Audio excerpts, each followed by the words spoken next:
Cameo. Yay, yay. I'm Brad Reed. It is the Nerds to Men podcast right here. We're recording it on Facebook Live, so if you're listening to this later on, you ought to really follow us on Facebook, and then that way you can be part of the audience. You can comment, and if you are watching it right now, share with everyone. Share it. Hit the share button. Wherever the share button is on the screen for you. We got a lot of good stuff coming up today. Yeah. We're going to talk about Avengers. We couldn't really talk a whole lot last week because it was opening weekend. It was opening weekend, and then of course Gog hadn't seen it yet, which to this date he still hasn't seen it. What? So yeah, Gog got suspended because he gave away a spoiler last week. Come on, brah. Yeah, I won't tell you which one in case you haven't seen it yet, but when we talk about Avengers here pretty soon, we are going to throw this little thing up. It says spoilers, so you'll be pretty well warned, and we're going to do a lot of spoilers today. I mean, I don't know how many spoilers, but I want to be able to talk about it without worrying about giving us something away. All right, yeah. So we're going to do that. We got interviews. Yesterday was Free Comic Book Day. And, of course, we have New World Comics up here in Oklahoma City that we're all a big fan of and we like to go to. So we went there, and I caught up with Benton Bain, who's he's got a podcast, the Excelsior podcast. And I also talked to Jerry Bennett, who's a comic book artist. You've seen him on our shows before. And he also, you can kind of barely see it, but this drawing of the incredibly chubby Bulk. Yeah, he did that. He did that. So we got that coming up. Also, we're going to talk a little bit. We got Cam's Jams, hip-hop, pop music, all that. And we talked about Kanye West last week. Which, that has not died down, so we're going to be talking about it. No, in fact, you're Mr. TMZ, and he went on TMZ. Like, I think it was like the day I posted our podcast. He went on TMZ, and there are some people who are defending what he says. There are some people who are outraged, and we'll get to that a little bit later. Also, we got an interview that you talked to Rob Paulsen. Yes. And he was the voice of Raphael and Donatello on two different versions of the Teenage Mutant Ninja Turtles. Yep. Raphael on the early 90s, and then Donatello on the 2012 CG on Nickelodeon Ninja Turtles. And he was also, this is what I think is the coolest, he was Pinky on, Pinky and the Brain on Animaniacs. Yeah. And he was Yakko, the Animaniac. So, oh, he was? Yeah. Oh, okay, yeah. Sweet. So he was the lead actor, or the lead voice actor for the Animaniacs, the oldest brother, or eldest brother, however you want to say it. Yakko, so. That's cool. Yeah. So, and this is the thing, you may have heard it because you originally had this interview on Wild on your radio station, but this one is unedited, so you'll get the full interview with him. Was there any times that he cursed, or was there anything we should have cut? I can't remember because I kind of had just a few minutes to put it together. But no. He very, very chill, very. That's just very kind, an epic interview. Then the two people that I have looked up to growing up. Yeah. Which I didn't realize Rob Paulsen was going to be that person. Totally. But now knowing how he voiced almost every single character that I love on TV. Yeah, definitely. But him and Kevin Eastman, man, like they love to talk. Right. And that's in a good way. Like, that's cool. That is good because, we've all had interviews where the person we were interviewing, there's things you can do to ask certain questions or whatever, but it's like some people they just don't have nothing to say. Grammatically that was horrible. They don't have anything to say, but they really, they don't. It's like some people just kind of struggle to talk about things, and so a 30-minute interview, that's nice. Ramiz Swice, thank you for joining us. Everybody watching on Facebook Live, Samuel Forrest Francis, he helps me out with the Jack and Ron show a lot. And we're going to talk about, did you get any comic books from New World Comics on Free Comic Book Day? Yeah. I got the Avengers one, the Amazing Spider-Man one, and I also got what was it? Power Rangers, Shattered Dimension. Uh-huh. I love that one. Yeah. I want to start reading that one. All right. Let's see. I know there was Avengers. I don't think I got. And actually, you're only supposed to get 3, and 3 of these are forests, so they were just in my bag. But this one, The Tick, that was pretty sweet. Was that good? Have you read it yet? Not yet. I haven't had a chance to read anything, but I was like, these are sweet. Adventure Time, that one came out. Did you see that one? Yeah, I saw that one.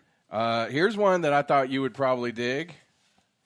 Mighty Morphin Power Rangers. I don't think that's how you sing that song, but This. Oh, Shattered Grid. That's what it is.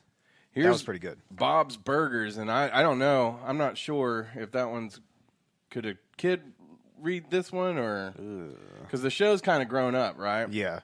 And then you said The Amazing Spider-Man and Star Wars. Now, this year they had a whole lot of them that were just for free comic book day. Because I remember before, there was a few, but there was a bunch. Hey, Jerry Bennett, he's watching. We got an interview with you coming up very shortly. Yeah, we do. And then this was one. This was one I've been wanting to check out, and it was. They had the sales. They had the free comic books and then 20% off. So I had to pick this one up. And Jerry Bennett says the Spider-Man was fun. So this is the Joker, and we're going to talk a lot about the Joker coming up pretty soon. When we talk about Gotham. Real quick though, I'm looking at some of this art. Yeah. In here, and it kind of looks like a cross between the 67 Batman Joker and Heath Ledger's Joker. Really? Yeah, that's what it kind of looks like. Oh, see? yeah. Yeah, I could see a little Cesar Romero in that. Cesar Romero, that's who it is. Yeah, here, let's, yeah, there you go. Yeah, and Heath Ledger, I could see that. So, yeah, that's what we're nerding out on today. Let's talk about Avengers then. Okay. And let me hit the spoiler sign. Wait. Before we hit the spoiler sign, you know how much money it's made in its first 11 days? I know that it is the fastest to like $1 billion. Yes. In 11 days, y'all. Than any other movie, right? Yes. Yeah. So in 1 week, in 11 days, it has hit over $1 billion. That's crazy. And that was on Friday. No, Thursday or Friday. I can't remember. But, yeah. Can you believe that? Not really. When I heard it, I was thinking, oh, that sounds cool. But then I was like, wait, $1 billion. And it kind of almost seems like the movie hasn't even been out that long. When I heard 11 days, I'm like, man, it's already been 11 days since it's been out? Yeah. It's not even been 2 weeks yet. Yeah. And some movies don't even make it to $1 billion in, a month. I think Disney's Jungle Book made it to $1 billion. I think like 2 months, 2 or 3 months. That's a lot of money. Yeah. But in less than 2 weeks, that's crazy. That is crazy. That's crazy. I can't believe it. I mean, I can because, like I say, this is there was nothing at all. I don't think anybody could say bad about this movie. It was a great movie. It was exciting. The combination of, or the culmination really of all the movies and the styles. I wonder how much James Gunn was consulted for the Guardians of the Galaxy stuff, because when we first see Star-Lord in the Avengers, should I go ahead and turn on the? I mean, just in case. Let's turn on the spoiler sign. Yeah. Okay. Just in case. So, but when we first see Star-Lord, they play the music that was appropriate for what you would hear, and so I just wonder, how much did they talk to him about stuff like that? Vinton, I believe, was telling me about an Easter egg. Okay. So, and it was something that when I saw the movie, I was kind of looking for this, but I'm not that great about spotting the Easter eggs. Okay.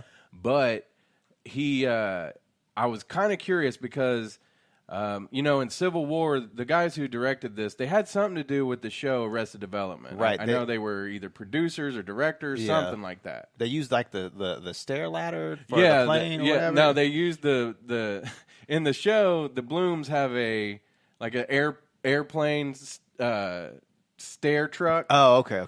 But they drive it that's their truck to drive. and so it was in the airport during the Civil War fight at the airport. Okay. So I was kind of curious about that, and if they were going to have anything more like that. And so apparently Vinton said, did you watch Arrested Development? Mm-mm. Oh, okay. One of the characters, I believe, I can't remember his name, but he was played by David Cross.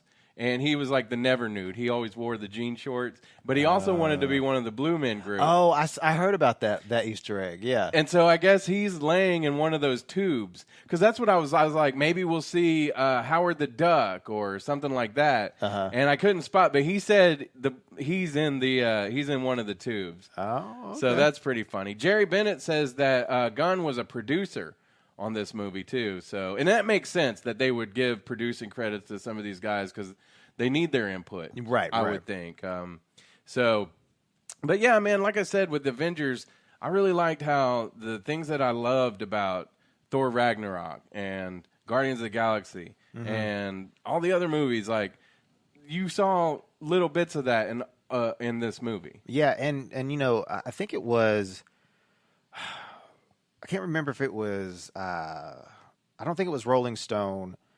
It might have been the New York Times or something. They gave it a horrible review. Oh, yeah? And people were not happy about their review. And everybody has their own opinion about True. about I mean, the movie. and there's a lot of film critics who are probably not going to give a superhero movie much of a chance anyway. Right. Because, they're looking for like auteur movies by Wes Anderson. Yeah. Yeah. But I mean, I forgot where I was going with that. But just that they gave it a bad review and everybody was mad about it. Yeah. So it's just like,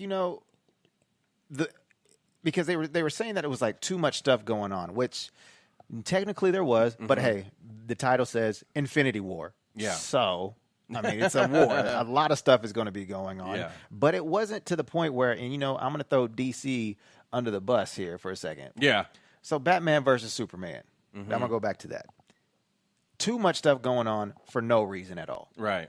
You had a fight between Batman and Superman, Superman and Lex Luthor, Superman, Wonder Woman, Batman against Doomsday. So it was just like all the stuff was going on, but everything in Avengers Infinity War followed a line, and it was like, okay, so we're going to go to out in space first, deal with what happened to Thor at the end of the end credits scene of Ragnarok.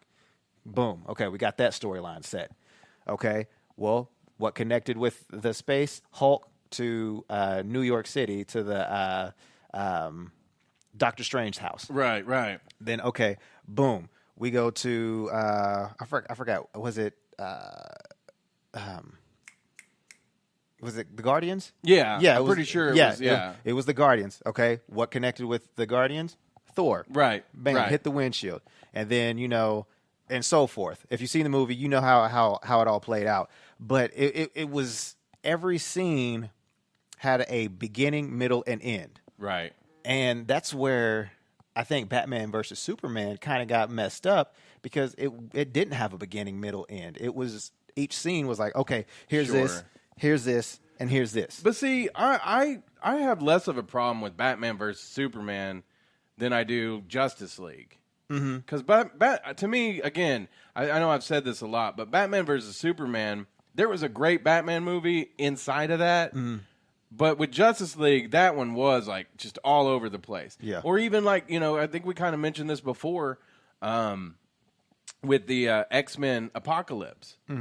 I would say those two, if you were going to compare movies, you could compare, because you had a huge cast that you wanted to get a bunch of storylines in, but however, they didn't do it right either. No, they didn't. I liked how, in this movie, and again, spoilers, but in this movie, Thor didn't even show up for the main battle till the end, Yeah. So they had all these different stories, but they had them separate, and I think that kept it from being too like a much of a hodgepodge or something, where. And I think that's what the New York Times or whatever paper gave it a horrible review.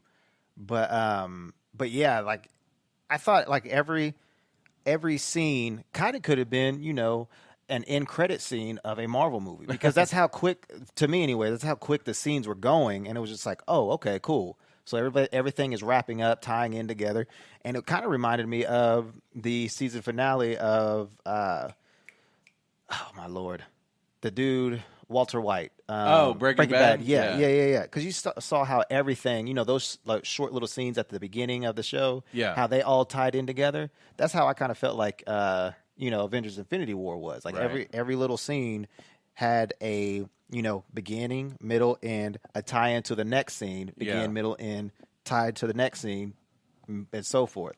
Let's talk about the villain of Avengers for just a moment, Thanos. I was driving down the highway the other day, and driving down the highway in Oklahoma always makes me think that Thanos had a point. I want to say, though, because I think that it's a close race between Black Panther and Avengers.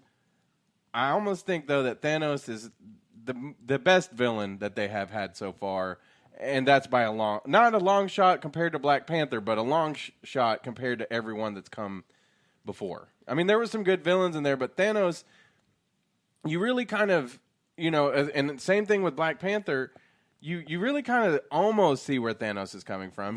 He thinks that it's merciful to do it the way he's doing it. He doesn't base it on race or religion or, whatever. What kind gender. of hierarchy? It doesn't even matter. It's just half of the population, boom. And he, maybe he has a point. It's funny because it's almost like he's playing God because God, and not to get too deep, but if you believe in like God and stuff like that, then God has some say in whether we live or die. and Thanos wanted to have that say. Yeah, he had a God but complex. He didn't want to, in his mind, he wasn't torturing people. And even though he kidnapped Gamora, and even you saw later, he had to sacrifice her in order to get the stone. And it had to be somebody or something that he truly loved. And she was like, she couldn't believe it because she was like, this isn't love. Yeah. You've kidnapped me, but he really did love her. Yeah, so yeah, and it kind of whenever he first met her, he was like, you have a lot of fire in you. Yeah. Or did he say fire or fight? Fight. Okay. Yeah. So, and I think since he has his little God complex, I wouldn't say little, but his God complex, then obviously he's going to like somebody that's on his same level. Yeah. So I kind of see why he was attached to her and, end up, being sad that he had to throw her off a cliff. Yeah. Yeah. But, I guess you could say that Thanos, he's not right. Even if he loves her, it's not the right kind of love. It's not a love. It's a love like how I love maybe my computer. Let's just say. I love that computer, but only because this computer does something for me. Right. I don't love it out of just the goodness of love. But you would cry if someone threw it off a cliff, though, right? Yes. Yeah, okay. I would cry. And I would expect some sort of Infinity Stone as payment. So that would hurt my feelings a lot. Let's see. I thought the way they filmed it, it looked great. There's so much CGI in this movie, but it was one of those things where the CGI looked good. It didn't bother me. Yeah. I feel like even some of the children of Thanos, you could almost see how they would be in a Star Wars universe too. Yeah. So is Star Wars ever going to intersect with Marvel's Disney Avengers? I would love to see that happen. And like kind of how we saw E.T. in the old, in the not the old, but the middle, I guess, Star Wars movies. Yeah. Well, it's kind of cool because, watching Doctor Strange, he was talking about how there's a multiverse, right? So that could, obviously open up everything to Star Wars, to X-Men, to Fantastic Four. Yeah. Whatever. Yeah. So, I mean, I'm kind of excited to see where where it'll go. Yeah, if they ever, Yeah, I don't know. I mean, some people probably would cry big foul on that. they would, and I could see why, because they're two separate things. But again, Disney owns both titles, and if you read the comics, Star Wars is also owned by Marvel. What if they brought in Chewbacca to fight Thanos? I mean, that'd be awesome. That would be pretty cool. That would be. Who would cool. win? I think Chewbacca. Yeah, he beat that ass. Chewbacca, for sure. Chewbacca. Oh, my goodness. Okay, let's talk about one more thing, I think, and then we'll kind of, get off of Avengers. But, going into the movie, we all had, like, our ideas and thoughts of who was going to die. Mm-hmm. And hopefully, again, spoilers.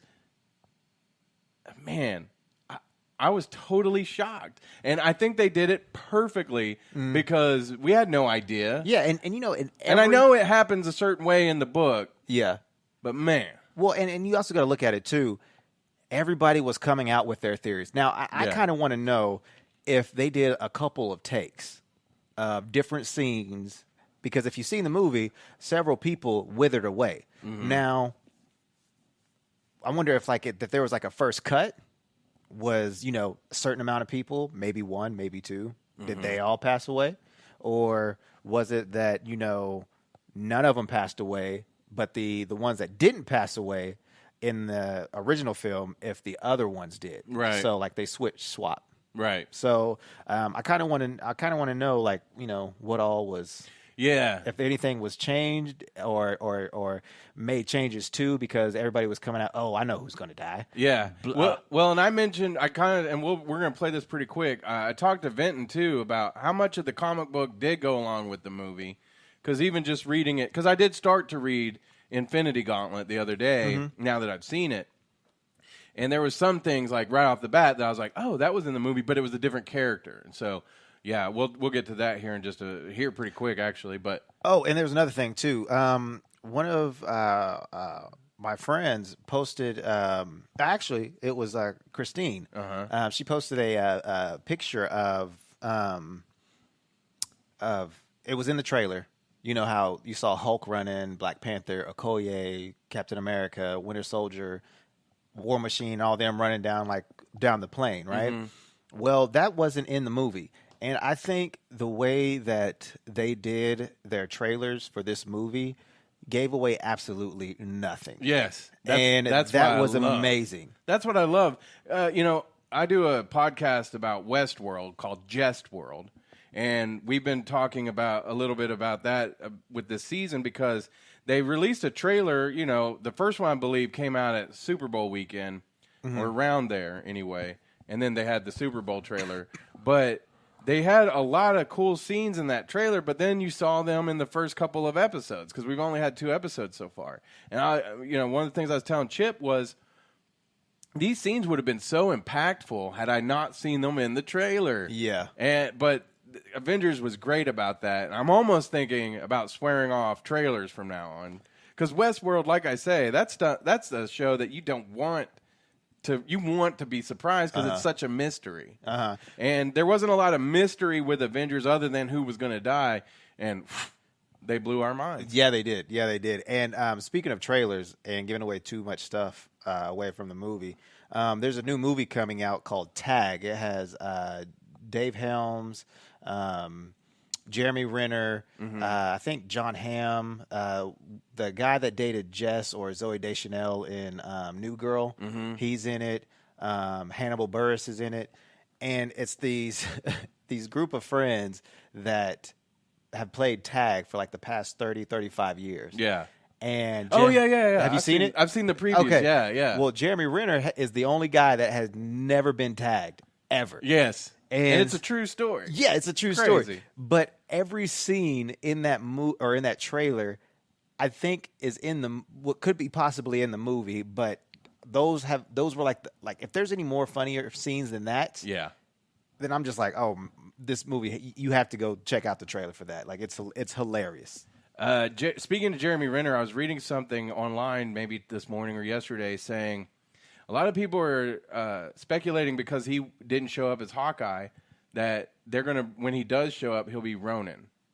Okay. What do you think about that? Are you familiar with Ronin? I'm not familiar with it, but I did see some like fan art, and I guess he changed his hair. So and I think he wears a mask. Ronin does. Yeah. Yeah. So like I'm kind of excited about seeing. They can't that. see. That was the people or the person that we kind of picked. Maybe he was going to be the one to die, and then he wasn't even in it. Right. Which is great because I don't want them to kill off Hawkeye in the movies because I want to see a real Old Man Logan movie, and I want Hawkeye to be in it. That'd be so amazing. I guess it might not be Jeremy Renner, but yeah, you know who might be a good old man Hawkeye? Who? Ed Harris, who plays William in Westworld. Yeah, that'd be kind of cool. I saw another movie with him on Netflix. Kodachrome?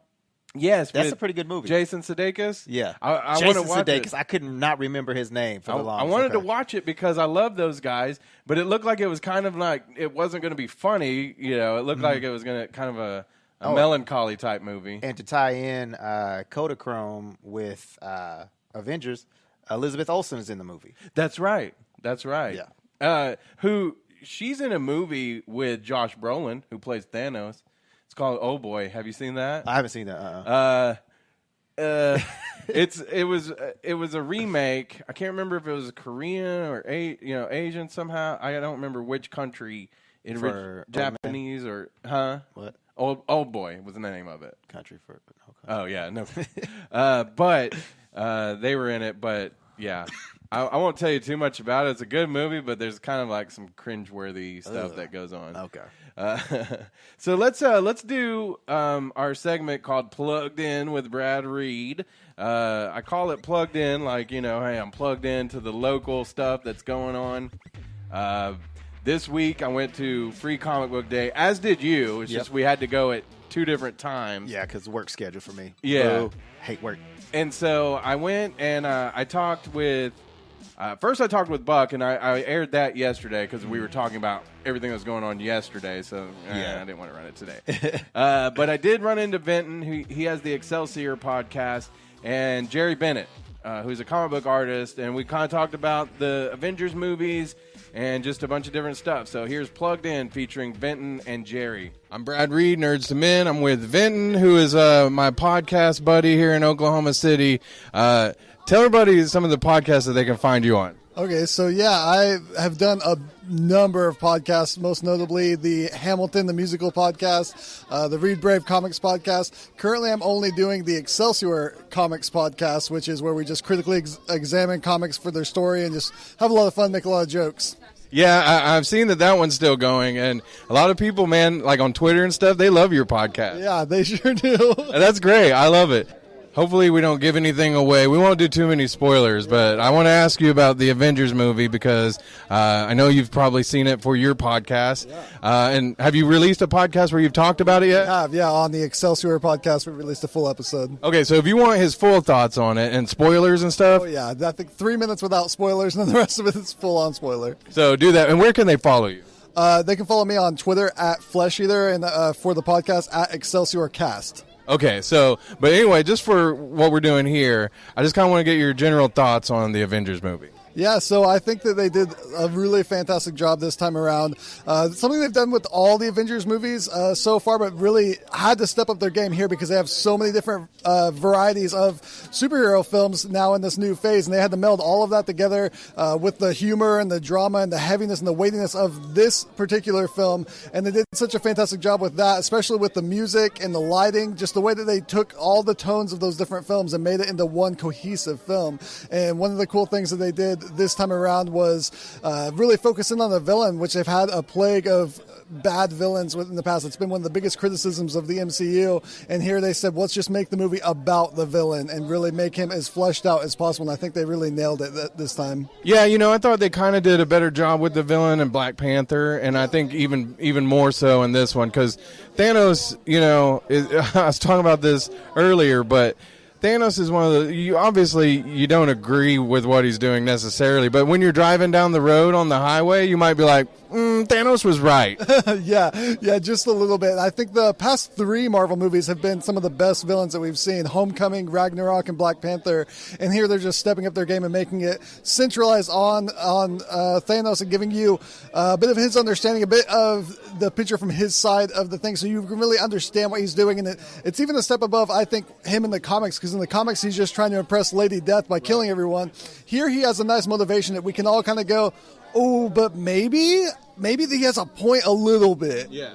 And, I have Infinity Gauntlet, and I was reading a little bit more. I didn't want to read it again so soon, or actually even recently, because I just wanted to see how the movie was going to go. But I picked it up again last night. I was reading it again, and there were some things that were different, like, even the beginning where, Hulk is thrown into Doctor Strange's house. It's Silver Surfer in the book, but how much of the book and the movie go together, did you think, percentage-wise? Yeah, I'd say that, it's always kind of hard to say because they adapt a lot of things, like that moment with the Hulk instead of it being the Silver Surfer. So you could say that maybe that's like 50% because they did the thing but with a different person. And so I'd say that the film is probably about 30 or 40% Infinity Gauntlet, 15 or 20% the series Infinity, where the Black Order's introduced, and the rest of it is really just taking from what they've already done in the MCU and trying to find ways to make it all work together with that.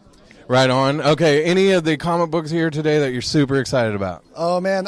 So I haven't had a chance to pick up too many of the free comic book stuff, so I'm not really sure what's there aside from just seeing the cool covers. We got a Tank Girl. We got all the normal Marvel DC stuff. There's always just really cool little gems to be found. But as far as like the stuff that we're actually selling today, some of the best ones that I'm trying to get everyone to buy are the new Silver Surfer by Slott and Allred, which is basically 60s Star Trek Doctor Who in space with the Silver Surfer.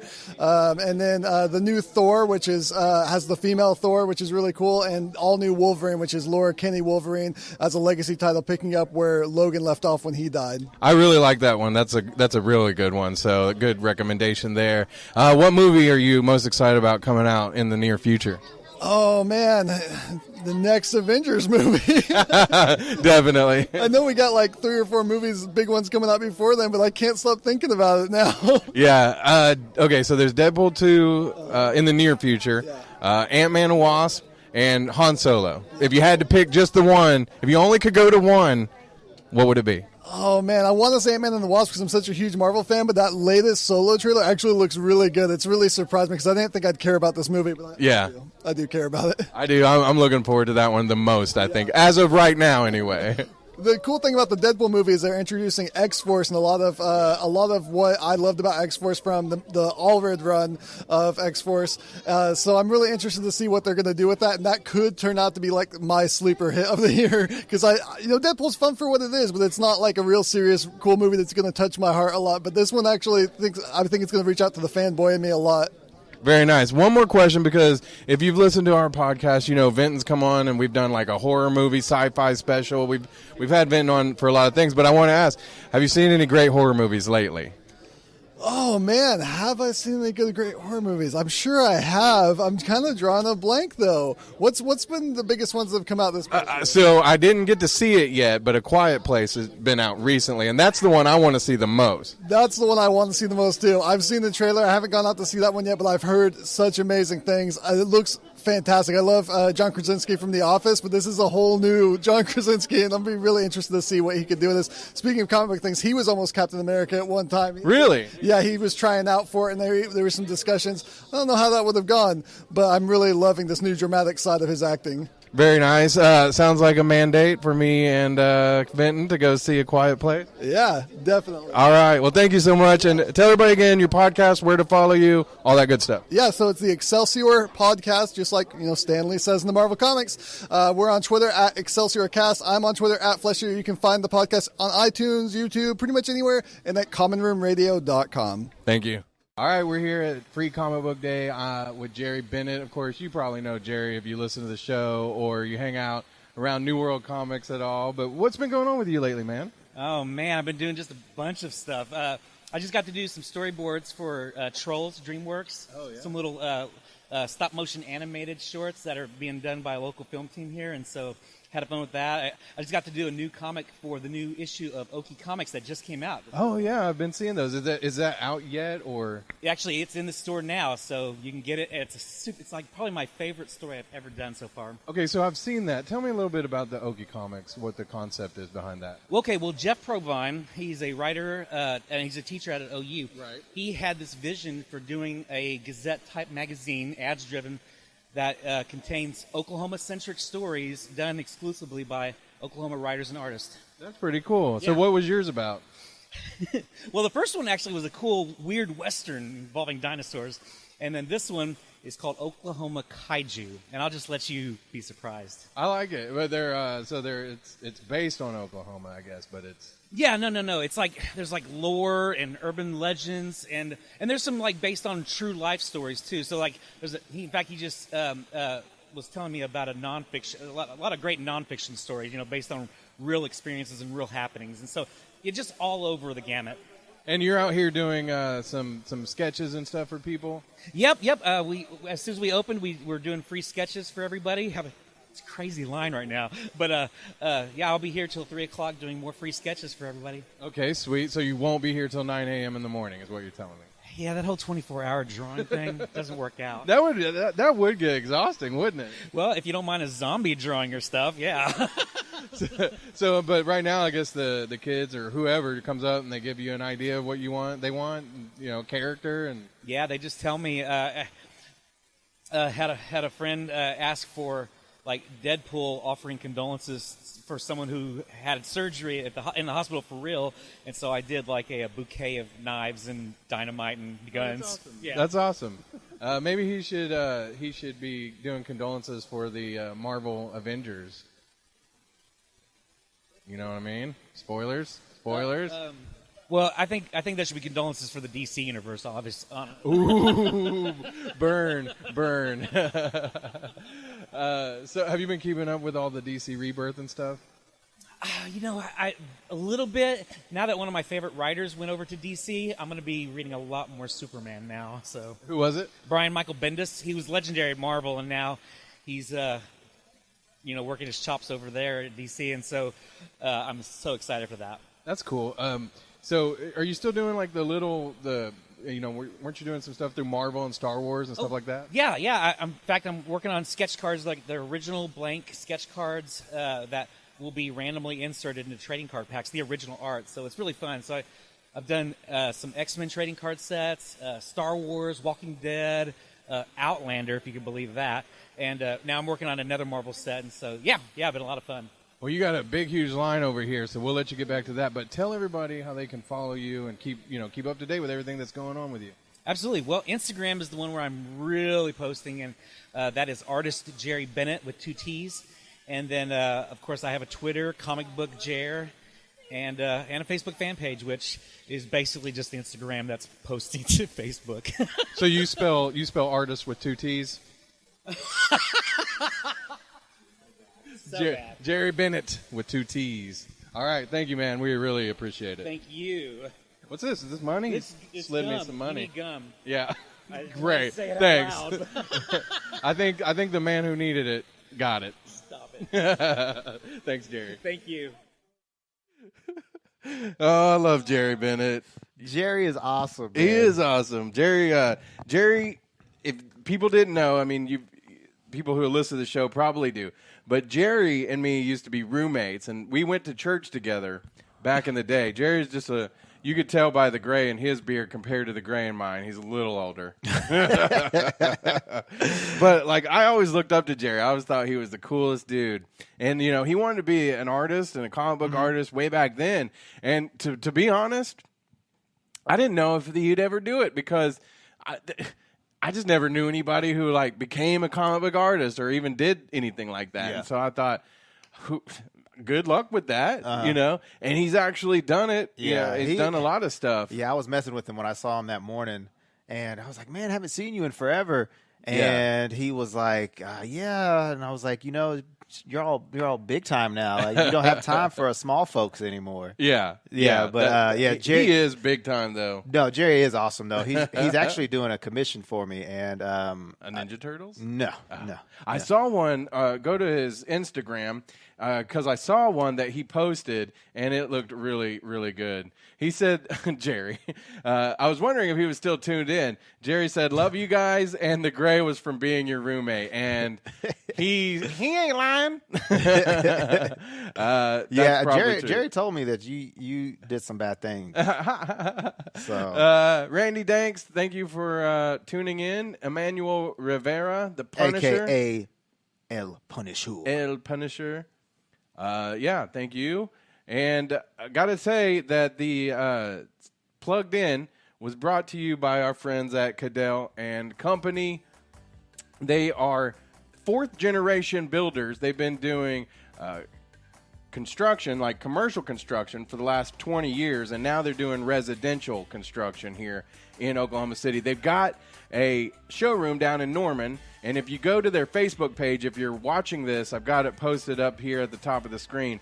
It's at Cadell and Company, and you can check out some of their pictures of the showroom, some of their materials, and some of the different stuff like the carpets, the floors, the what do you call it? Like the cabinets, the countertops, all of it.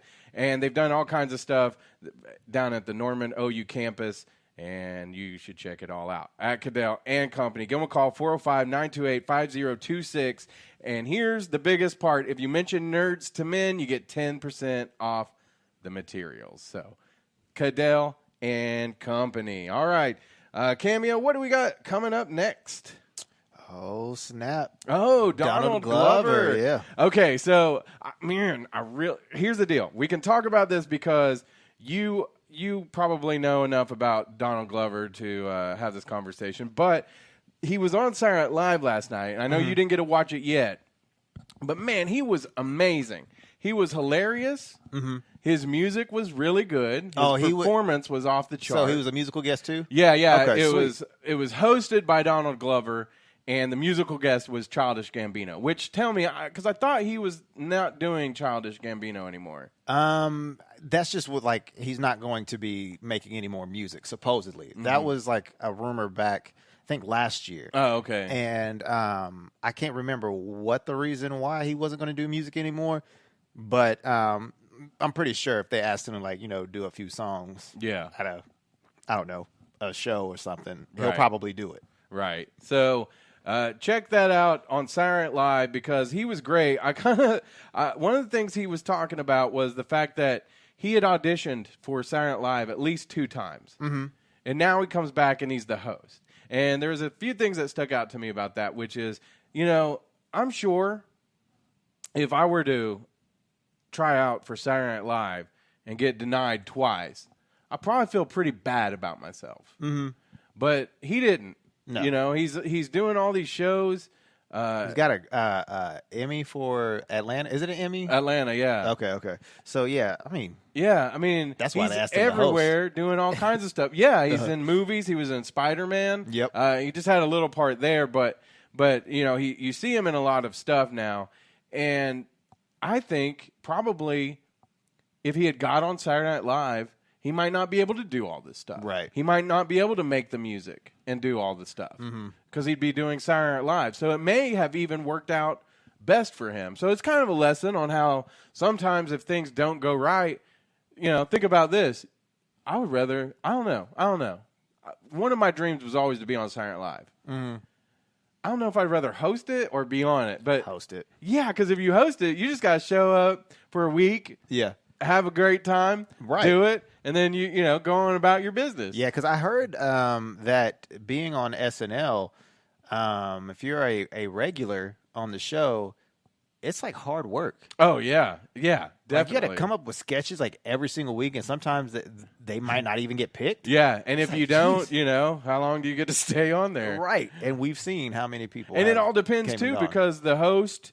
I think the host kind of determines, like, you might not see a lot of Kyle Mooney if you don't have a host who's got, like, kind of a weird sense of humor or something like that. But Donald Glover was on Saturday Night Live last night. It's on Hulu if you haven't seen it yet, and I recommend watching it because, and a lot of times I will watch. I think when who was on it last? Cardi B, I think is. Mm-hmm. Oh, yeah, which was funny. She ended up being funnier than I thought because she was just on it for like a second as far as being like there was a skit. But then she did the music. And a lot of times during Saturday Night Live, I'll watch it and then I'll kind of skip through the music because I don't care. But yeah, he put on some great – I couldn't tell you the 2 songs he did, but they were – the performance was amazing. You'll love it. Okay. You'll love it. And so I highly recommend a lot of people, they watch Saturday Night Live and they're like, Saturday Night Live, it's not that good anymore. I watch every episode, so – but one of the things that happened, and that kind of leads us into our next segment, was he did this awesome, like it was a digital short or whatever, but instead of A Quiet Place, it was a Kanye Place. And so every time like anybody said anything that like maybe like Kanye's been saying in the last week, like something snatched them and took them off somewhere. and yeah, so that brings us to Cam's Jams, which is not. It's not like it sounds like a fruity, delicious spread that you put on your sandwich. And maybe it is. It could be. Yeah. I need to look into some marketing. But really, it's because Mr. TMZ over here. I don't think that's TMZ. That's what I call. You're the only person I know that's on TMZ. But you go on there, you talk about hip hop and pop and whatever's going on in the culture. And so I was like, we should take advantage of that. Might as well. Yeah. So Cam's Jams, lay it on me because Kanye West went on TMZ and said some stuff that people are kind of divided about. Oh, man. So, he went on to TMZ, first talking about how he was addicted to opioids, which Kanye West, being addicted to drugs is a choice. Just like he said, being a slave for 400 years was a choice. So are you saying that he was right then? No, I'm Okay. just saying how stupid that is. Okay, I got you. I got you. Because addiction is real. Yes. And you make the choice, I guess, at some point, but we don't know what leads to that choice. Some people could be trying to cover up pain, in their mind or physical. And listen, I'm not going to make excuses for doing opiates and opioids because, that it's not good to abuse anything. Right. But, even there's probably a lot of people addicted to opioids who started off because they had a legitimate prescription or whatever. Right. And when you get addicted to something, it's especially like if you are not a drug addict, but, you got hooked on, your pain prescription drugs. And, not making fun of it at all because I've known people that have got addicted to, their prescription drugs. Right. So it's just like, that's real just as much as slavery was real. And one of his boys, Kanye West boys, Malik Youssef, was saying that he was like, he was hurt by what he said, but he was basically saying that, he didn't have enough time to formulate his words to where for all of us to get what he was saying. Right. And but basically what Malik Youssef was saying was that there was enough of slaves to throw a revolt, but then again you can look at it this way. Yeah, there was probably more slaves than to the slave owners on, their plantation or whatever. But granted, you got to look at this. Slaves couldn't read. They couldn't write. Wherever Could they read went, a map? Did they know where to go? Exactly. Did they have a map? I'm just asking. No, I don't know. I'm just, we don't know all of that. Yeah, so, yeah. come on now. You got to think the bigger picture. Yeah, they could have thrown a revolt, but what were they going to do? Because if they could have gone to the north, yeah, for sure. But black people in the north, no, they weren't slaves, but they were also looked down upon too. So it's just like, it was a lose-lose situation. Right. So it wasn't a choice because, if they were armed and whatnot, then of course, yeah, shoot them up, have a civil war on your plantation. But that's not I don't get why Malik Youssef said that. I don't get why Kanye West said that. And one of my boys, I call him my boy. He's really not, but I like him. His name is Van, and he went in on TMZ. Oh, yeah. And he was like, just telling Kanye West, he was like, you have a platform. You got to be responsible with what you say, and you got to say what you mean. He didn't say that, but I mean, that's kind of the gist of what he was saying. But he's like, you got to say what you mean and mean what you say. Because he lives on the mountaintop. Right. And he was like, and he was like, and you worked hard to get there. But for me and for the rest of people that are not in your mindset, your mountaintop, we can't go outside and not be afraid trying to formulate that. We can't go outside and not be afraid to not get shot. Yeah. He can. Kanye West can. Sure. It's a little different for Kanye. Exactly. Yeah. So, like, Van, kind of went in on him, talking about all that stuff. And, yeah, like, Kanye West is just so stinking dumb. like, why? Like, just shut up. Yeah. Some people, they are attributing to Kanye West is a genius. And so he's always acted bizarre because of his genius. But, I'd almost say, and I'm not saying Kanye's not a genius or anything like that. He's made some great music that I respect. Mm-hmm. I also think that Donald Glover's a genius. Yeah. You know what I mean? The guy's so multi-talented, and he doesn't have to say crazy stuff. Right. And we're comparing apples to oranges because, they're two guys who rap for a living, even though Donald Glover doesn't do that as, exclusively as Kanye West does. But what I'm saying is it just, I don't know. I don't like saying, well, he's genius, so he can just say whatever crazy thing that comes off the top of his head. Christine Williams says there had been some that caused mass killings, and I think she means like revolts. Yeah. Yeah. And to want to say one of the islands in Virgin Islands, I'm going to assume. Yeah. Yeah. Started from slaves that revolted. I need to fact check those two things, but it's not like it didn't happen. They also revolted in the ships and were thrown. So thrown over. Yeah. So and to be honest, I can't get into this argument too much because I need to know a lot more. Especially because you're a colonizer. Shut up. Me and you both make one colonizer. You know that, right? You know that. Because we're a colonizer. I don't think you could call a Native American a colonizer or whatever else I am. But half of me and half of you, we're one total colonizer. Or colonizer. But I'm just saying, like, I'd like to have a little bit more knowledge before I get into it too much. Christine says Kanye wants the fame, Glover wants his art, and can't help to be famous as a result. Yeah, and you can definitely see Glover that way. Yeah, you see it when he's at the award shows, like you see him almost kind of standoffish. And, when you get to a certain level of fame, because wasn't he on 30 Rock or something? Was it 30 Rock? I can't remember. I know he was on Community. Community, that's what it is. That's what it was. So, I mean, when he had a small role on that, and then, he has his, what he did on the side, his music, and then that got, a lot of traction.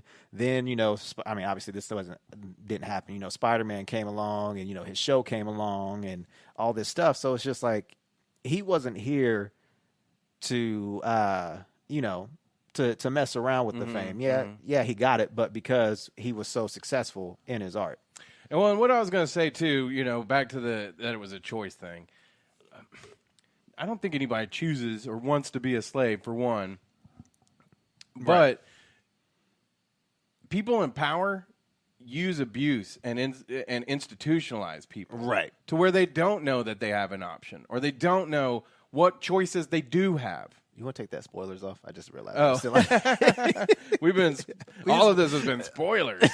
But you see what I'm saying? Yeah. Is they use these things. They beat you down and abuse you and gaslight you and all kinds of stuff so that you don't know what choices you do have. Right. You know?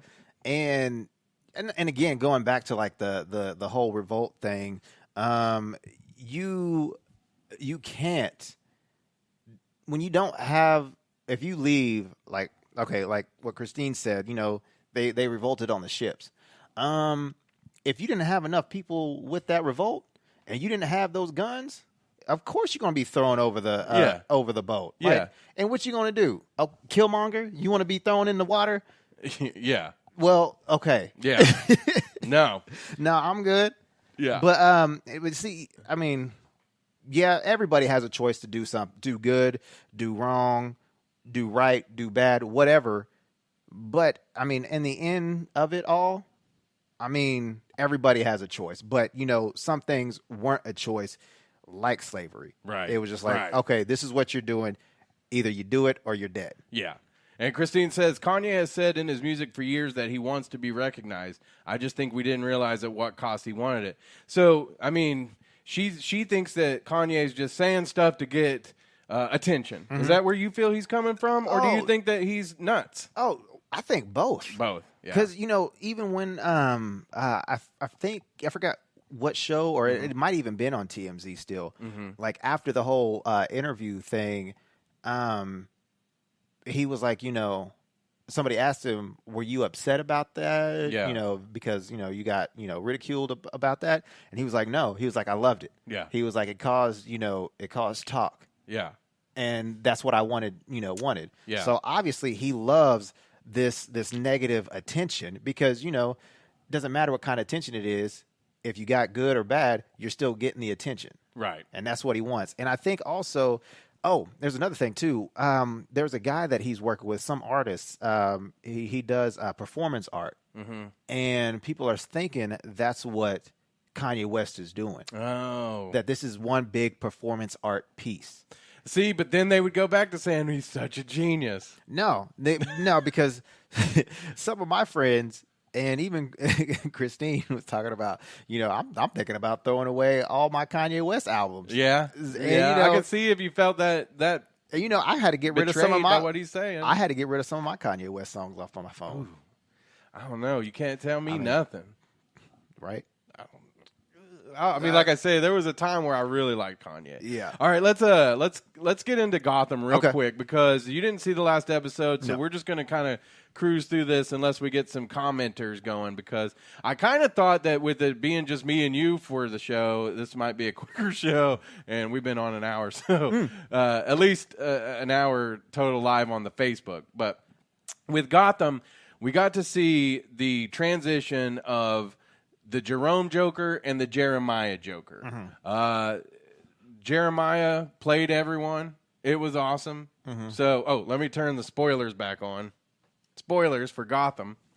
And I won't spoil it for you. I just told you a little bit of it, but you're going to enjoy it. But the Joker that we see now isn't the first Joker. The Jeremiah, the Jeremiah. Wait, I'm totally confused now. There's Jeremiah. Jerome. You talking about Jerome? Yes. Okay. Jerome, his Joker was the classic Joker that I feel like. And then this one's, he's not unhinged yet, but he is. But he's very low key, I guess. And we got to see Harley Quinn finally. What? Yes. I mean, it has to be Harley Quinn. I showed you a picture of the little costume and everything. It was crazy. So I was like, that's awesome.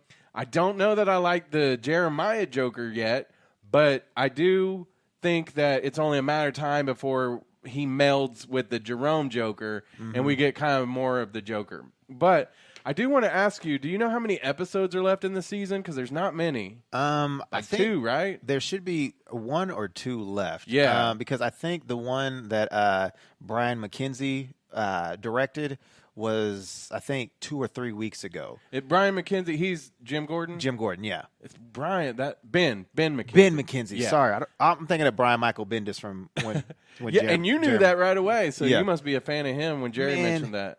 He actually this Daredevil book that I was reading. I was about to say that I wrote. I didn't do that.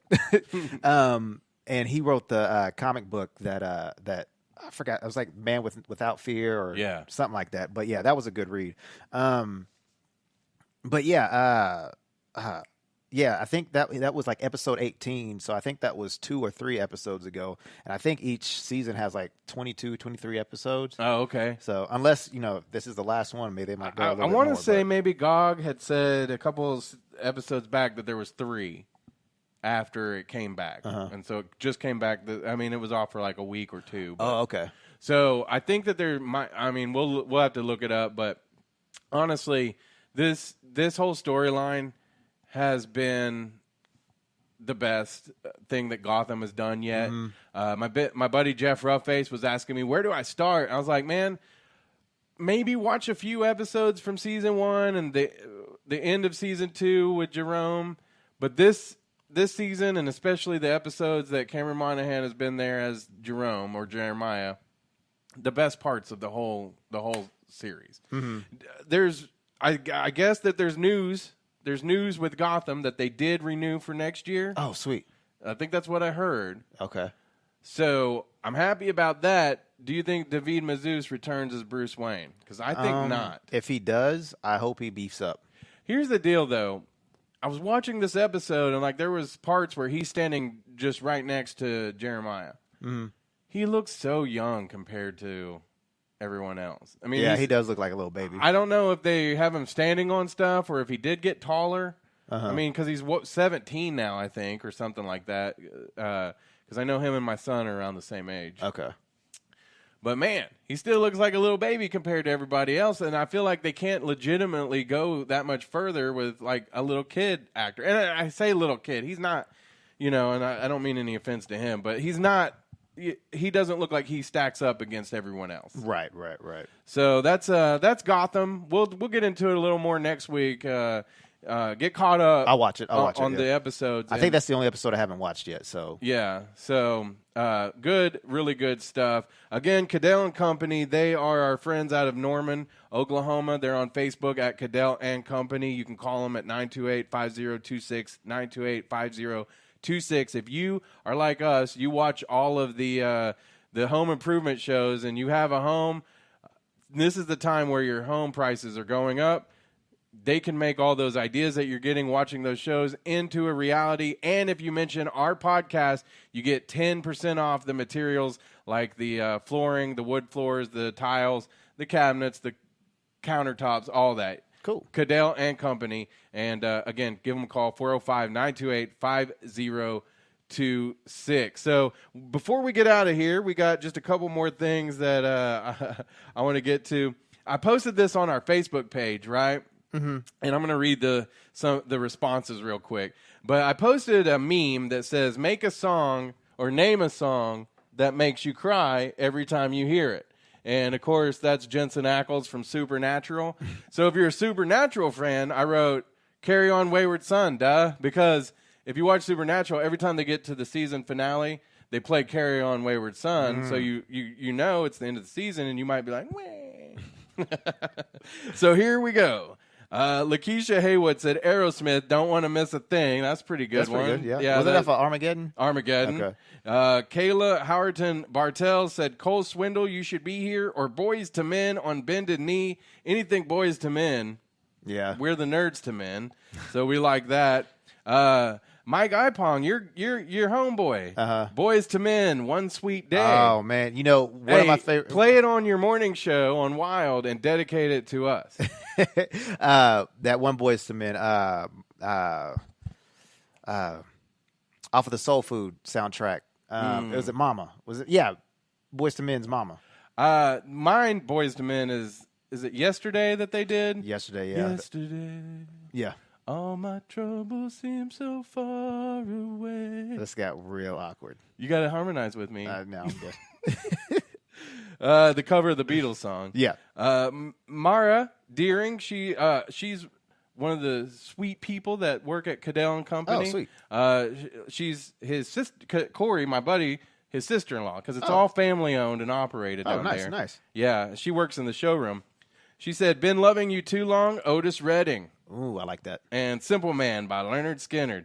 I don't know if I would say mine might be, if I had to pick a Leonard Skinner song, it would probably be Freebird. I like that one a lot. Joshua Hargrave, Greatest Love of All, Whitney Houston. Okay. So I think some people took it too as what makes you cry because emotionally it just gets you in the heart, or like you hate hearing it. So Ramiz says Photograph, Nickelback. I think he means it just hurts to hear it, but he might love it. Belinda Hargrave, George Jones, He Stopped Loving Her Today. Have you heard that one? He stopped loving her today. No. You're supposed to harmonize. Okay. Next time. Kathy Gabbert Smith, Cats in the Cradle. You know that one? Maybe. Cats in the Cradle and the Silver Oh, yeah, I know. Spoon. All right. I don't like that I'm having to sing all this to you. Rochelle Bellflower, Dust in the Wind. Will Harrison, Satisfied by Aranda. Yvonne Christian, Eric Clapton, Wonderful Tonight. Who said Limp Bizkit Nookie? That was John Deneen. He said, gets me every time. Right in the feels. Will also said Unforgiven 3, Metallica. Okay. Grant Van Winkle, Last Kiss by Pearl Jam. Good for you. I hate that song. I really do. I love Pearl Jam, but that song, I hate it. Doug Brown, anything by Rascal Flatts, it makes my ears bleed. Oh, and Luke Bryan, too. So he meant, he did, Yeah. Christina Elizabeth Christophilus, Stay by Sugarland, Don't Take the Girl, Tim McGraw, I Drive Your Truck, Cole Swindle, Luke Bryan, Drink a Beer, Kenny Chesney, There Goes My Life, Aerosmith, I Don't Want to Miss a Thing, and Avril, When You're Gone, like Avril Lavigne, I wonder? Yeah, I think so. Okay. Jenny Marie Harjo. Yeah, A Song for Mama. That's A what Song it's called. for Mama, Boys to Men. Dustin Hall, Blue October for my brother, Korn. My gift to you. So I don't know if Korn makes him sad or what's going on with that. Let's see. We got a few more. Should we read them all? I think we should just read them all. Here we go. Paul Taylor, any Yoko Ono song. So, again, that's hurting his ears. Lisa Waldrip Music, You're Not Alone. I don't know which one. They didn't say an artist there. Carla Grubbs, You're Not Alone. You are not alone. Michael Jackson.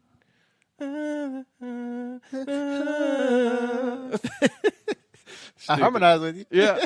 Carla Grubbs, Mama by Garth Brooks. Heather Woods, Dance with My Father. I know that one.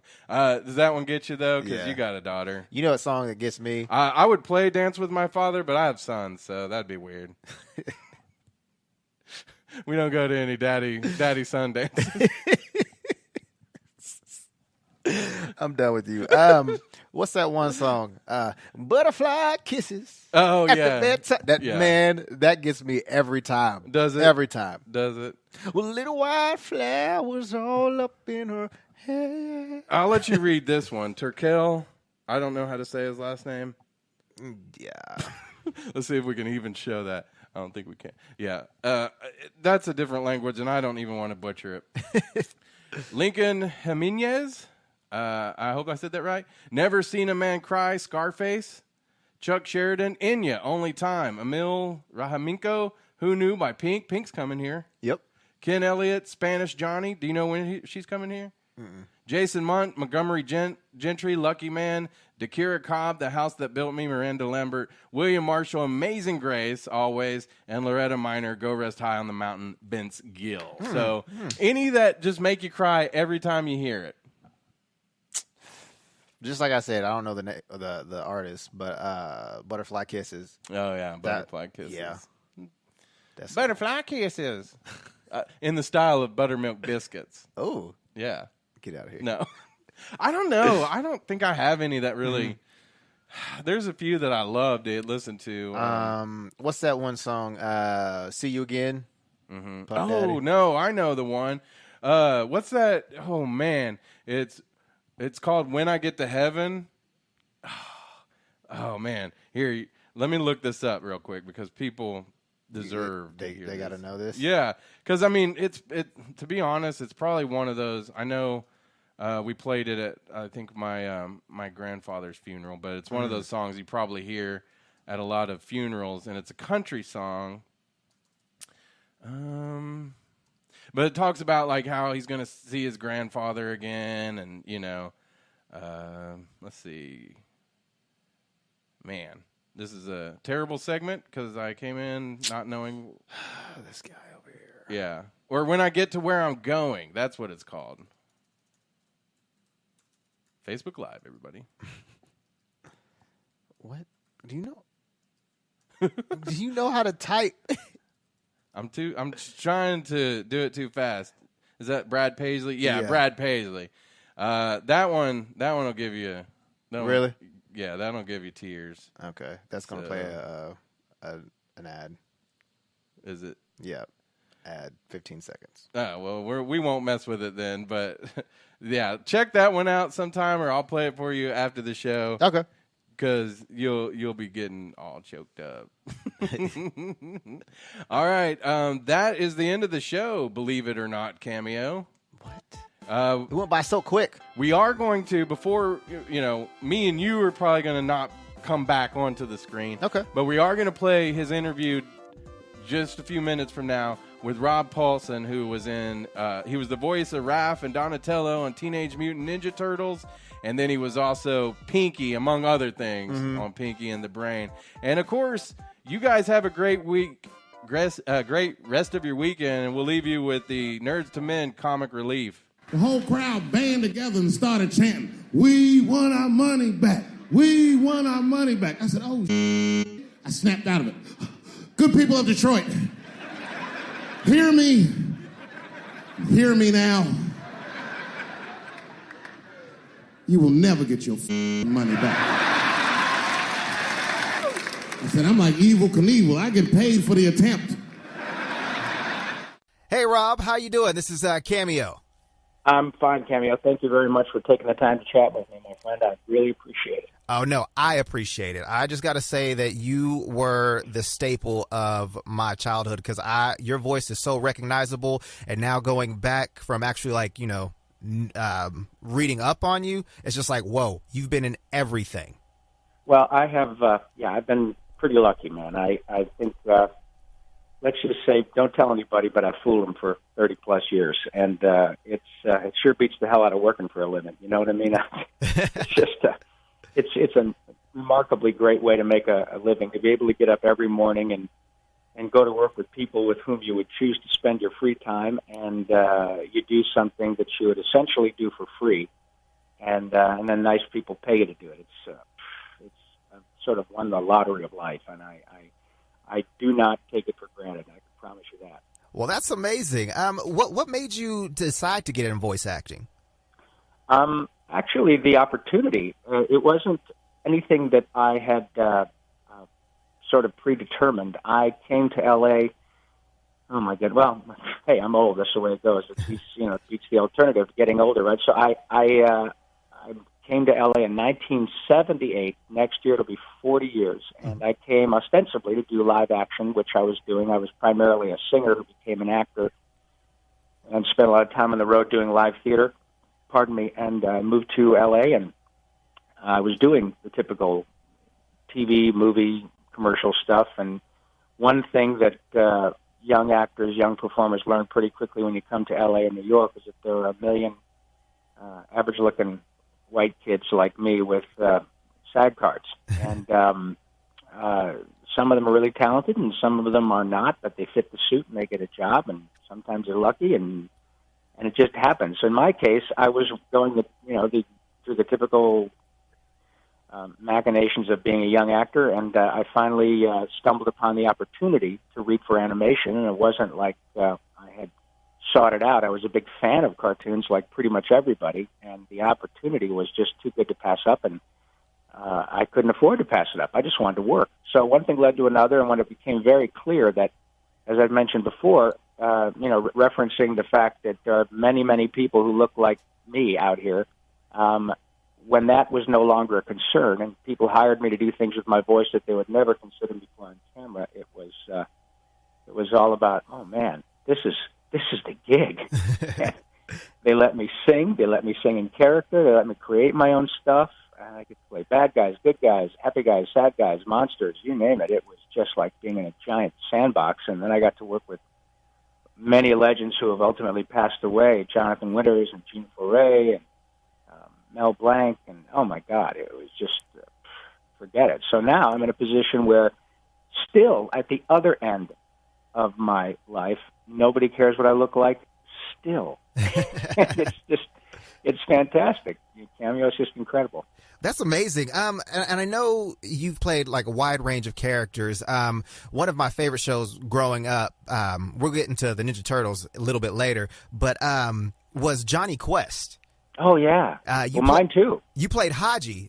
Did you get any backlash playing an East Indian No, character? I have to tell you, and things have shifted a bit. I think probably now I would. And honestly, I wouldn't do it now.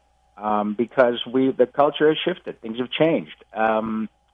Remember, it's not my business how old you are, but when I was a kid, it wasn't too far removed from people who did live performance in blackface. Right. And that, of course, nowadays would be, if I can philosophize for a moment, history is about perspective, and entertainment is no different. It's about the perspective of what was happening at the time.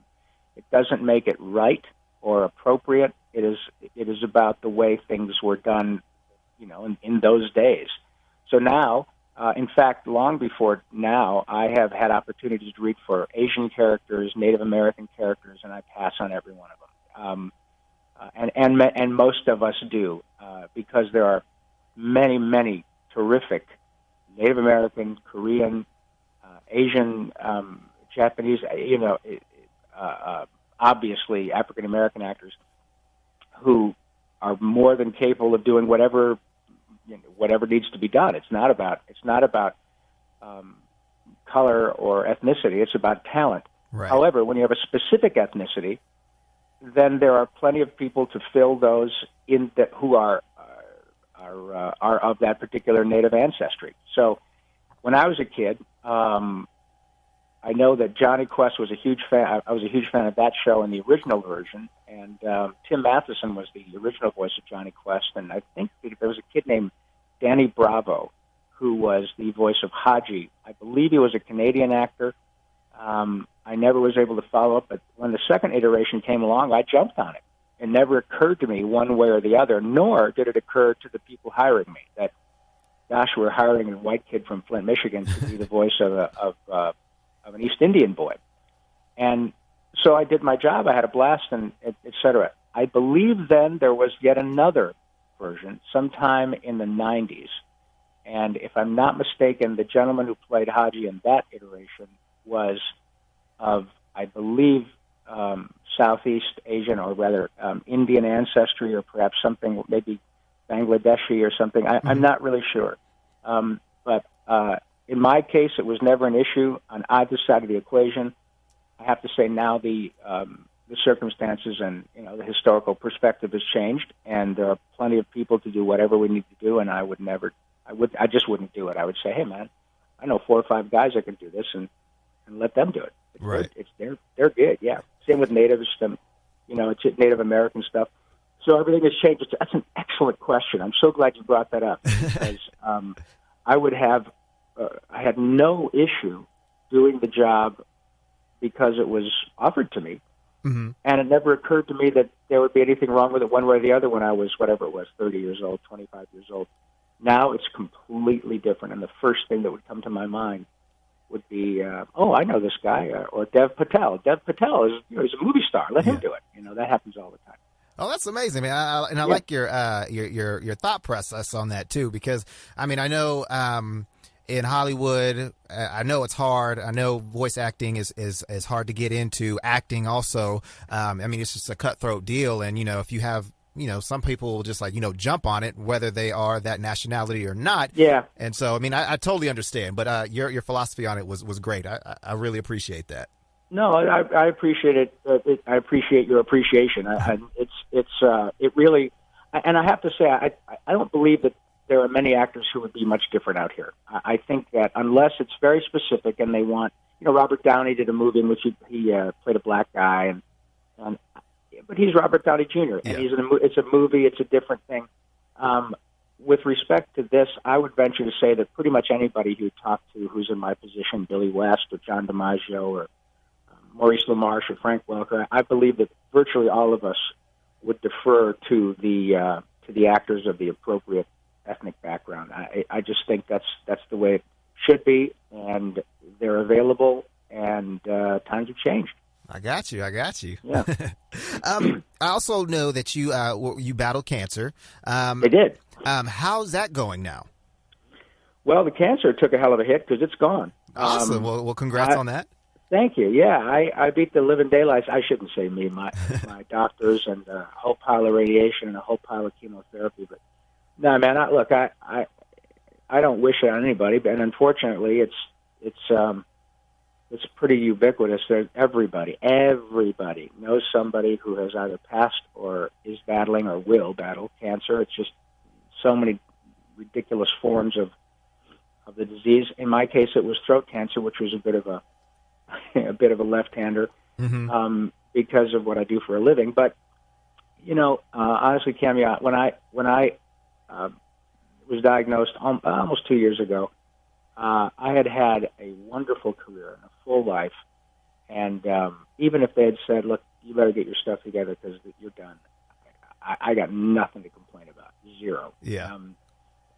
But the reason that I think I was able to, with the help of my wife and my son and terrific doctors, deal with it was up to this point, I have had so many wonderful examples of courage, often about cancer, other really just despicable diseases, primarily through the eyes of children, because as a result of Ninja Turtles especially, I and the other guys who were the original cast, we talked to, hundreds of kids around the world over the years, and often we go visit them in person and stuff like that and chat. It was a great fun.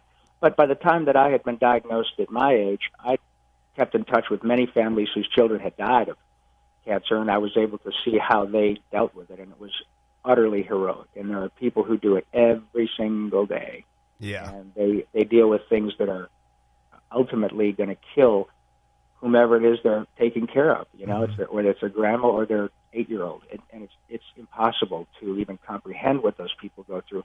In my case, it was made clear that I was probably going to be fine, but the treatment was going to really kick my ass. They said, "You're going to be down it's going to really be gnarly," and it was. But it was not like losing your 8-year-old. Right. I can't even comprehend that. So in my case, I had great teachers who taught me how to suck it up and take a punch. And now I'm back to work, and people like you are nice enough to chat with me. And like I said earlier in the conversation, I'm still fooling them, so don't tell nobody. Well, I'm like geeking out right now because Cool. I am a big fan of the Ninja Turtles. I watched the first series of it all when you played Raphael, and even till now, like I'm kind of sad. Well, not kind of sad. I am very sad that the 2012 series is done and over with. Wasn't that good? It was so good. I'm so proud of that show, man. It honest to God, man, every time we'd go in and do some post-production, when we get, we knew the scripts were good because we record them, but the scripts are done first, and then a few months later, after all the animation is done, you come in and do post-production and tweak things. And man, all of us, Seth Green and Sean Astin, Greg Sides, and myself, we would constantly stop and just look at each other and think, "This is like a movie." Every half hour, it is so good. I'm so proud of that version. It's fantastic. And so, which turtle now after the 2012 series was done? What was your favorite turtle to play? Was it Raph or Donatello? Well, that is an impossible question to answer. The quick answer is yes, because I obviously getting a chance to be a part of what has become Teenage Mutant Ninja Turtles from a clean sheet of paper, that's a really incredible gift to see that what it's become from the time we started recording them 30 years ago. On the other hand, again, back to what we were discussing earlier about no one cares what I look like.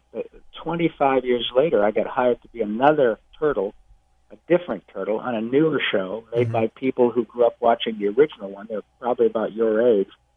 And Kevin Eastman, one of the creators, makes the argument that it's pretty difficult to find a more purer version of the show than the one that's just coming to an end now, because the people who produced it are turtle fanatics, and they totally get the mythology and the ethos and the connections between all the characters. So they both have their really amazing stories as to how they came about, and I'm the lucky beneficiary of 2 rides in the turtle van. Yeah. It's and it's arguably as big now as it's ever been. Mm-hmm. It's huge still. And then this one came to an end, and the nice folks at Nickelodeon came to me earlier this year, and they said, well, your version's ending, but we still own the franchise, and they're going to do a 2D version of the show next year, which is very similar to, in terms of the look, Yeah. like the original one you grew up with, the 2D cartoon, and not the CGI version. And they asked me to direct it. So now matter of fact, today, this afternoon, at 1 o'clock, 1 to 6 today, we're doing a couple episodes of Turtles, and I'm now the director of the show, so the voice director. So this is essentially my 3rd ride in the turtle van. I'm one lucky turtle, that's for sure. That is amazing. And I want to get into it's called Rise of the Teenage Mutant Ninja Turtles, correct? Yeah. Okay, I want to get into that here in a second. But was it hard transferring from a different turtle, from like the hot-headed Raph to the book smart Donatello? No, it's my job, and that's part of what we do. The great, like we were mentioning earlier about being voice actors, is that you do a lot of thinking on your feet, and they throw stuff at you, and you come up with stuff on the spur of the moment. In this case, that wasn't how it worked, because we auditioned a little bit, and we figured out what they wanted from Donatello, and it fit in really well with the other 3 guys, at least according to the producers, and here we are. But no, it wasn't. It's my job to be able to go in and break down the script and come up with interesting choices that make the characters thoughtful and fleshed out, so to speak. So it wasn't difficult. It was a little bit odd for the first couple of months, that often the director will say, okay, Donnie, we need you to do blah, blah, blah, or Raph, we need you. And so, because they'll talk to you in your character names. Mm-hmm. And so for the first few months, when Andrea Romano, our director, would say, Raphael, can we get another? And I would say, I'm like, it was like a Pavlovian response. When I heard Raphael, I thought it was me, to whom they were speaking, Yeah. But that was it. Other than that, no, not a problem at all. Okay, awesome. Well, is in terms of the technology, because technology has evolved from the 80s to the 2000s. Has recording sessions changed much since then? Yes, and that is the one thing that has really changed a lot.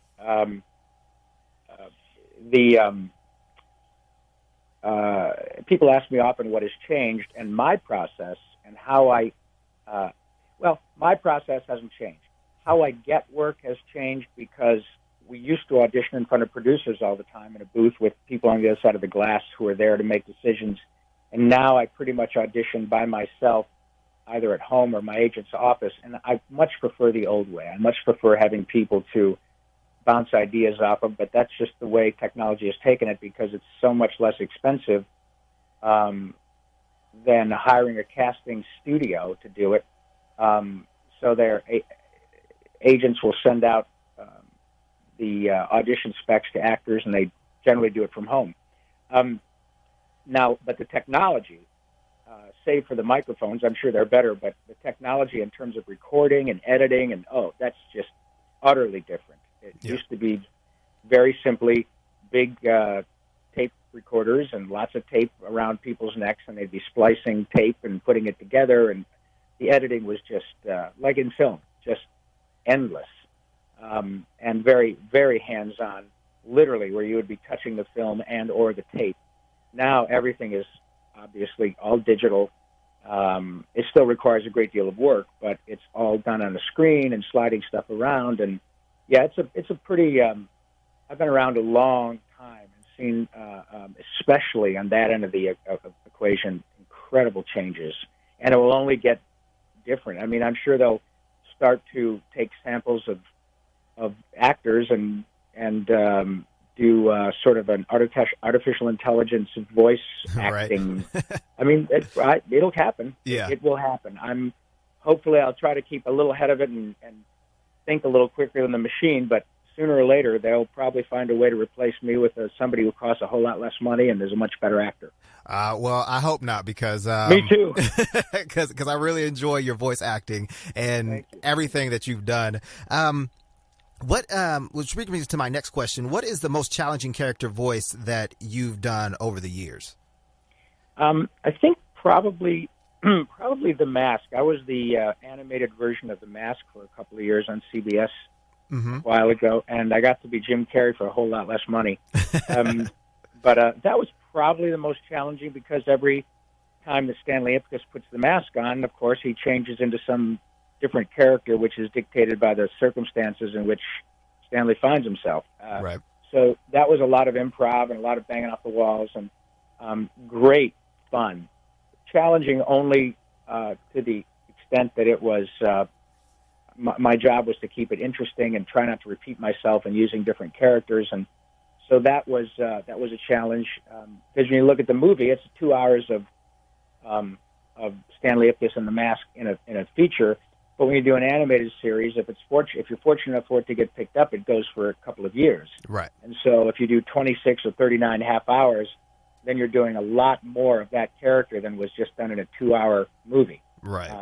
So it was about trying to be interesting. And the best part of that whole experience, apart from just working with the wonderful people, which is always the best part of it, was that I got to sing the opening theme song. That's a killer, a killer arrangement, a killer jazz arrangement written and composed by Keith Baxter and Christopher Neil Nelson. And, man, I did the demo, and I remember at the time that once they heard the demo, Judy Price, who was the head of CBS animated programming, called me and said, "Why don't you just sing it?" And I said, "Well, that's a great idea, but I thought you're going to hire, like a famous singer." And she said, "Well, you're the character. Why don't you sing the demo?" And I was very grateful they let me do that. That's, as I said, I was a singer first, and I still like doing that the most, which is why I really enjoyed Animaniacs and all that music there. But that theme song from The Mask, opening title, is just a killer 1-minute song, and so that was really wonderful. Oh, that's awesome. So let's get into the rise of the Teenage Mutant Ninja Turtles. Yeah. So you said that you were going to be the voice director. What role will that entail for you? Well, that means that I sit on the opposite side of the glass from which I'm used to, and which I'm used rather, and I help direct and guide the actors who are doing what I've been doing for 30 years, and so I know that franchise real well. I know the interrelationships between the characters, and Nickelodeon thought I might be a good guy to help facilitate, what the producers are looking for. So we've been doing it now for a few months, and I really enjoy it much more than I thought. I loved the challenge, and I really wanted the opportunity, and I was very flattered when they gave it to me. But I didn't realize how much I would enjoy working with young actors. And the really wonderful thing is that I'm in a good spot now, because I'm old enough to have generated enough credibility among actors or fans, so that the young men and women who come in to work with me, once they find out who I am, they kind of go, "Oh, well, I love Pinky and the Brain, or I love Ninja Turtles, or I love Jimmy Neutron, or I love The Tick or The Mask." All these shows, I'm happy to listen to what this guy has to say. And so I really appreciate that aspect of it. But then I'm young enough to travel around the country and the world performing live music and meeting people at conventions and such, and it's a really good position to be in. But in terms of the of the directing aspect of it, it's just a gas working with young people who are so talented, and they've got all this incredible opportunity now, because animation has really never been bigger. And so you have lots of celebrities and lots of young actors, as I was, who are coming up and just really love being involved in huge franchises like Ninja Turtles, and it's great being a part of it. It's just great watching all these wonderful actors blossom in another aspect of their career that they may not have thought was necessarily so viable. And it turns out that they're really, really, really, really good. And just like me, they're going, "Oh my God, this is fantastic! Nobody cares if I'm a black guy or a white guy, or an Asian woman or an Hispanic woman. It's just great." And so I'm grateful to be part of it. Well, that's cool. What can we expect from this this new series? Well, you can expect a lot of humor. I think I believe it's a lighter version of the show. It's more back to a humorous version. The one that we just got through with is probably my favorite version to date in terms of the overall show, because it had a lot of highs and lows. It had some pretty intense bad guys, and it had some serious romance between Donnie and April, with Casey Jones thrown into the mix, which is another cool aspect of this last iteration. Mm-hmm. This one's, I think, a lighter, more humorous version, and it is pretty funny. The actors that they have to do it are quite good. Ben Schwartz is just a wonderful actor who plays Leonardo, and he is a regular on Parks and Rec. Yep. Fantastic writer. Omar Miller is a regular on Ballers and is a terrific actor and a very funny guy. Brendan and Josh. Brendan is Michelangelo. Josh plays Donnie. Josh is a regular on what's the show up north? I can't think of it. It's the one where they up north in California where they Silicon Valley. Silicon Valley, yeah. And they're just Josh Brenner. Just really, they're all talented, so good and funny people innately. And so this show is a little bit, I think, a lighter version. And we'll see how it goes. You know, I'm grateful to be part of it, but I also know that it's a pretty high bar. This last version of the show has garnered millions and millions of fans who are not just kids. They're people who are often 8 or 9 years old and 28 and 29 years old, because they grew up with the original show, and now they just fell in love with this last version. So we have a pretty high bar to reach, and I'm really, really grateful for the challenge, and we'll keep our fingers crossed, and hopefully people will dig it. Well, that's awesome. And I know a little bit earlier you were talking about you going into concerts and stuff. Right. The Animaniacs in concert. I'm so excited. What can we expect from the show? Well, you can expect a whole bunch of laughs and great music and great nostalgia. Having been involved with that show, which was, if Ninja Turtles changed my career, and Animaniacs and Pinky and the Brain changed my life. That was a remarkable experience, and it has held up. Both those shows have held up beautifully. But now, as a result of the kindness of Warner Brothers Licensing, Randy Rogel, who wrote most of that, United States, Canada, Mexico, Panama, and all that. Yes. He wrote all that music, and I was fortunate enough to perform it. We now are able to take that music and the cartoons on the road and perform them live for people, which is what we'll be doing Friday night in your beautiful city at the Tower Theater down there in OKC. And it's a 2-hour show with many, many songs that you're familiar with. Some you're not. You're going to hear songs that made it, songs that didn't make it, the stories behind the songs, many other stories about the show. And we always do a Q&A at the end of every show, so people can ask all of us, or both of us, questions. They can ask me about Turtles, Animaniacs, Pinky and the Brain, Jimmy Neutron, The Tick, Bump in the Night, The Mask, Gummy Bears, Goof Troop, all the stuff I've worked on. And Rick and Morty, unfortunately I'm still working every day. So it's a really, I think it ticks a lot of boxes. It's very, very entertaining, but it also allows people to go away with a lot of cool information and get stuff signed, and it's just a blast. We have a really great time, and the cool thing is we're the only ones who can do it. We can, we've got the blessings of Warner Brothers, and we're the people who wrote it and produced it, and we can still do it.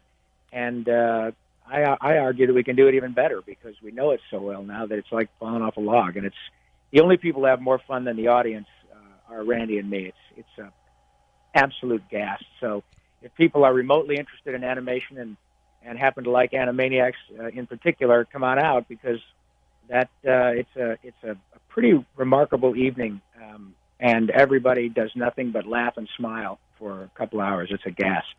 Well, that's amazing because I'm so excited. I will be there this Friday. Yay! So Cool, man. I can't wait to see you. I can't wait to see you, man. Just geeking out right now. Just wow. Thanks. Before I let you go, though, so you could get to work on the Ninja Turtles, which I don't want you to miss out on because I really love the show. So, I mean, thank you. You got to do that. Okay. But my daughter, she loves the Ninja Turtles as well. Oh, yay.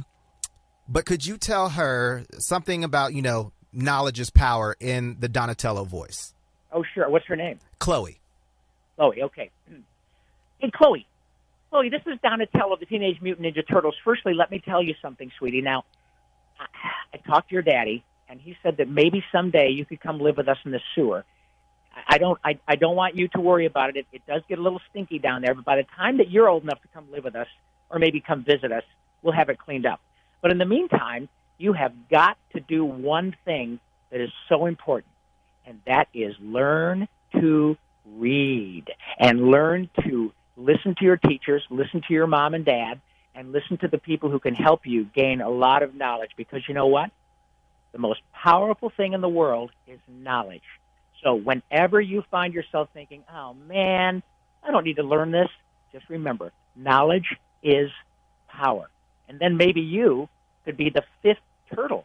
How about that? It would be Donatello, Michelangelo, Raphael, Leonardo, and Chloe, the fifth turtle. Talk about a groundbreaker. You'd be the first female turtle, only because knowledge is power. And, of course, you've got fabulous ninja skills. Anyway, thanks for listening. Turtle power. Awesome. Thank you so much, Rob. That was amazing. My pleasure, buddy. I'm blushing right now. I feel like you were talking to me. Oh, listen, man. It was such a pleasure chatting with you, Cammy. I really thank you for taking so much time with me, man. That was very cool. I never take for granted the opportunity to speak with somebody, but you have given me so much time out of your day, and it's very, very kind of you, buddy. Oh, no, you have given me so much of your time. I was just trying to keep you as long as I can, but I know you got to work. All right, well, listen, buddy, it's a pleasure, and I look forward to seeing you and hopefully Chloe and anybody else on Friday night. We'll have a blast, buddy. Thanks a lot, man, and I'll see you in a couple of days. Okay, sounds awesome. Have a good one. Okay, buddy. You too. Bye-bye. Bye-bye.